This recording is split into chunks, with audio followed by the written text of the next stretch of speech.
આવું કરો પાયલ? હું બટેકા કાણા પાડું છું. કેમ? આજે આપણે ગ્રેવી પછી વઘારીએ ને બધી એ આની અંદર અંદર સુધી સરસ રીતે સ્પ્રેડ થઈ જાય ને અંદર સુધી, એટલે ટેસ્ટ મસ્ત આવે. એટલે અને આ દમ આલુ હ? દમ આલુ. ઓકે, આજે તો જલસો હ ખાવામાં અમારે તો. ફેવરેટ સબ્જી છે આપણી. થોડી રહી,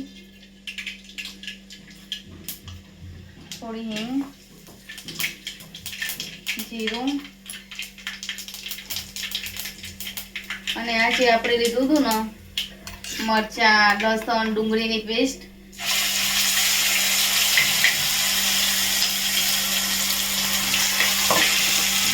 અને અહીંયાની એક લવિંગ અને આ તમાલપત્ર લીધું છે, જેના વિશે નાના નાના ટુકડા કરી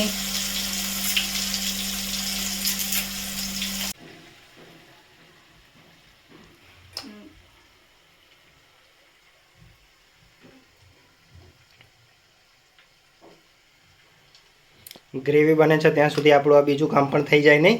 હા, ગ્રેવી બને ત્યાં સુધી બટેકામાં આવી રીતે ચમચીની મદદથી કરી દઉં ને.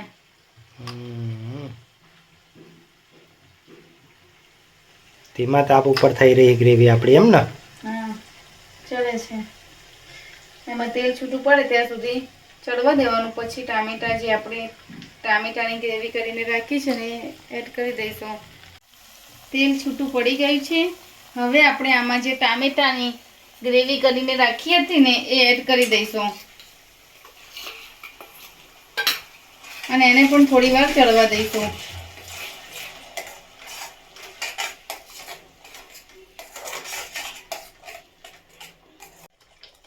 આમાં થોડી જ હળદર નાખીશું. પછી 2 ચમચી મરચું લઈશું અને 1 ચમચી ધાણા જીરું અને ટેસ્ટ મુજબ મીઠું એડ કરી દઈશું. બટેકા તો બાફી એટલે મેં એમાં ઓલરેડી મીઠું નાખ્યું જ હતું એટલે અને હલાવી અને 5 મિનિટ માટે ચડવા દઈશું. આમાં થોડો ગોળ એડ કરી દઈએ આવી રીતે અને પછી હલાવી દઈએ. ગોળ કરવા?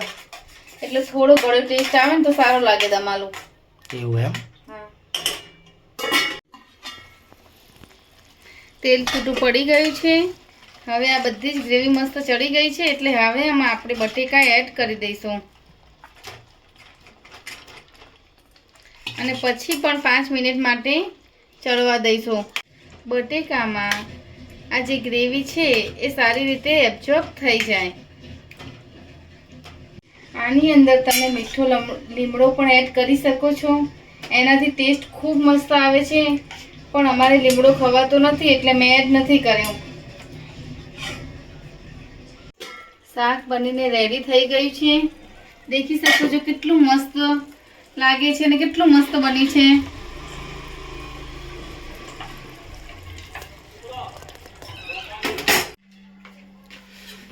બની જ ગયું ખાવાનું તો? હા, શાક બનીને રેડી થઈ ગયું છે. બીજું બધું રેડી કરીને જ રાખ્યું હતું એમ? હા, રોટલી બનાવી દીધી. આ શાક તમને રેસીપી પસંદ આવી હોય તો લાઈક કરજો, શેર કરજો, કમેન્ટ કરજો અને મારી ચેનલને સબસ્ક્રાઈબ કરજો. Thank you.